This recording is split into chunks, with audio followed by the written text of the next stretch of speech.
Fanirisoa Ernaivo malalaka ny fitokonana sy ny fidinana andalambe fa Fandikandalana kosa ny firaisana ao anatin'ny fikambanana Jolay io ny nambarana ka ny pitsopitsony mahakasika an'izay ny fakafakaina amintsika ato anatin'ity vidéo ity ka dia manasa antsika rehetra anaraka an'ity vidéo ity hatramin'ny farany.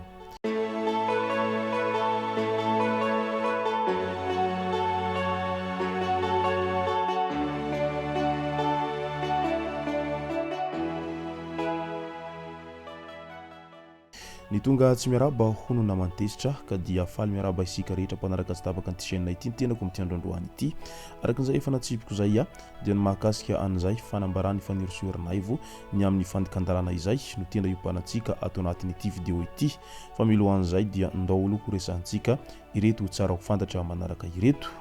Resaka politika ny jabaka indray Samia amin'ny fankahalana manokana sa lainga amahanana ny voaka malagasy tsotra zao io ny fanontaniana izay napetraky ny mpanara-baovao.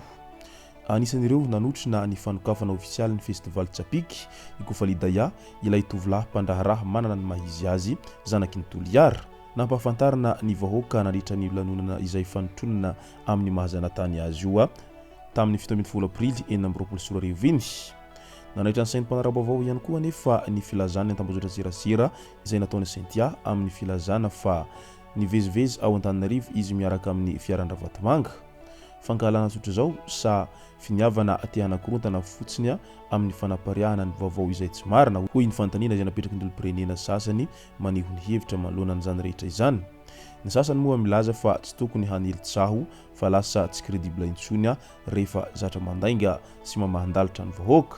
Araky ny fanambarana izay nataony Zerakotobe indray manoloana an'ilay resaka drone etsiro raha izao ve any manambolosy mahita dauphin milalao an-dranomasina ka tiako halaina sary amin'ny drone dia mila miangavy anireo dauphin mba hijanona eo miandry hiverina ao Antananarivo renivohitra angataka autorisation amin'ny ACM izay tsy hay hoe oviana vao hivaly izay vao hiverina any manambolosy indray hakasary ireo dauphin ireo io fantanina izay napetraky ny Zerakotobe di Jostek raha naneho ny hevitra manoloana ny fanambarana izay nataony ACM momba ny fampiasana drone ao Madagasikara. Nambarany fa tsy misy mpisehatra amina production audiovisuelle eto Madagasikara no hampiasa drone higafina ny fitondram-panjakana na mafia ito zany. Fahazahoana drone izany dia investissement izay antonany maro izay vao azo ka tsy izy ireo velively no olana araky ny voalazany hatrany. Nampiasa ny fivoriana ireo mpisehatra amin'ny fakantsary sy ny horonan-tsary moa izy mba handinika ny raha ity. Hatramin'izay aho tsy mba nakalagy amin'ny fampanarahana fitsipika fa misy fotoana natao hanginana dia misy fotoana kosa natao hitenenana. Izao ny fepetra tokony ataonareo raha toa ka vaholana no tadiavina. Takio ny enregistrement drone eny anivon'ny ACM. Mombamomba ny tompony, anarany sy ny adresy sy ny sisa, numéro de série an'ilay drone sy ny classe. Misy fly register io drone ireo izay fichier hita ao anatin'ireo application sy ny fichier caché any appareil avy. Amin'ireo fly register ireo dia hita ao ny daty, ny heure nandinan'ny drone miampy géolocalisation sy ny itinéraire. Rehefa mandeha amin'ny faritra iray ny mpisehatra ka hanao tournage dia entandro mba hanao fampilazana amin'ny sefokotany sy momba ny fotoana anombohan'ny asa amin'ny toerana io sy ny fotoana hialanao. Ilay fampilazana dia tsy fangatahan-dalana fa fampahafantarana ny autorité locale ka enregistrena ny information momba ny tompony sy ny numéro de série n'ilay drone. Raha sanatria ka misy olana amin'ilay toerana ka misy fandraisany amin'ilay fampiasana drone dia azonao ampiasaina ny registre sy fly record hoy ny nambarany hatrany. Tokony ho tsapanareo fa tsy ny asanareo sy ny ainareo ihany no eto Madagasikara fa misy any hafa koa hoy ny nambarany hatrany raha namarana ny fitenenana izay. Rehefa tsy voafehinareo ilay asa dia tsorony ny marina hoy ny nambarany. Isan'ny voasambotra Ibareguy anisan'ireo mercenaire izay folo tafiditra ao Madagasikara mba hanongana ny fitondrana fanavozana ary mpamatsy vola ny hetsikin'ireo zenjety sasany. Raha ny vavavoaray dia misy vahiny frantsay misa folo izay mercenaire tafiditra ao Madagasikara ao mba hanakorotana ny fitondrana fanavozana hamon'ny filoham-panjakana. Efa tafiditra tao Antananarivo izy ireo ny volana janoary 2024 raha ny fanazavana hatrany. Tsy mipetraka manoloana an'izany fitondram-panjakana fa mandray ny andraikiny ka voasambotra tamin'ny 12 Aprily 2024 i Guy Barre izay vazaha frantsay mpamatsy vola hanakorontanana. Ny fanadihadiana azy no nahafantarana fa izy dia mifandray mivantana tamin'ny manamboninahitra generaly iray sy tamin'ireo tanora izay mipitarika telo avy amin'ny Jeune Z, Irzo, Rija ary Karina izay niandohany hetsika tamin'ny 12 aprily lasa teo iny raha ny fanazavana trany. Fantatra araka ny fanadihadiana natao fa nanolotra volabe amin'ny manamboninahitra generaly ihany koa izy mba ho zaraina sy hanomanana korotana. Tanàn-dehibe maro ao Madagasikara no efa nanaparitahany ny vola araka ny hita tamin'ny fifandraisana an-telefônina izay nataon'izy ireo.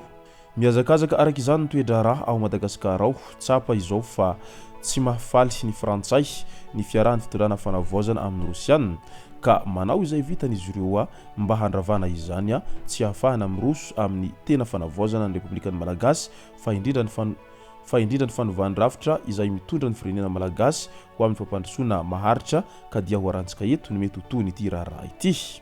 Andao amin'izay ho resantsika ny mahakasika ny fanambarana izay nataony Fanirisoa Ernaivo ity. Tsy mbola voatsara Colonel Patrick fa efa nivoaka talohan'ny fisamborana azy ny taratasy izay filazana fikarohana sy ny fahafahana misambotra azy no ny fandrahonana ny manam-pahefana ambony amin'ny alalan'ny fitaovam-piadiana mahery vaika eny aminy.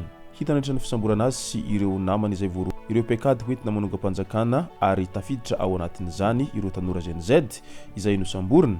Mbola manao ny fanadihadiana ny mpitandro ny filaminana eny anivon'ny polisy pirenena sy ny gendarmeria ary aorian'izay vao miakatra ny fitsarana ny raharaha fa nampidirina amponja eny Antsefahy Colonel Patrick no izy individu dangereux hoy ny ministry ny fitsarana Fanirisoa Ernaivo raha nitafa tamin'ny mpanao gazety tamin'ny andro 1 aprily lasa teo iny. Nambarana rehetra izany fa tsy nisy ny fampiasan-kery nandritra ny fanadihadiana izay natao ireo tanora ireo iray amin'izy ireo no naratra nandritra ny fisamborana azy izay efa voamarina anaty PV no misy ny sary manaprofo izany. Malalaka ny fanehoan-kevitra sy ny fidinana andalambe ary nahazo lalana izy ireo na tsy nahazo olona azy. Fandikandalana kosa ny firaisana ao anatin'ny fikambanan'ny Jolahy ary mahavoasazy izany ho hiatrany nambarany manoloana an'izay hetsika izay nataony tanora izay hiatrany. Ka noho izany rehefa hidin-dalambe ihany dia midina ampilaminana ary manaraha lalana tsara mazava fa aza dia miditra amin'ilay setrasetra mafy ka hiroso amin'izay fandikandalana izay so dia ho tratra ny famaizana indray rehefa aveo ka dia hilaza fa misy antson'izay etseroa ary misy an'izay hoe fampiasan-kery sy ny maro hafa izay ho izy ireo hatrany. Izay no masaka azona roso tao anatin'ity video ity tompoko lasy tompoko vavy misoratsika rehetra nanaraka an'ity video ity hatramin'ny farany. Aza dino ny milaka ny video antsika ary tsara voatrany ny miabone amin'ny chaîne antsika mba ahafahanareo manaraka tsy tapaka ny video izay lefa nahita isan'andro. Tompoko lasy tompoko vavy mankasitraka dia mirary soa.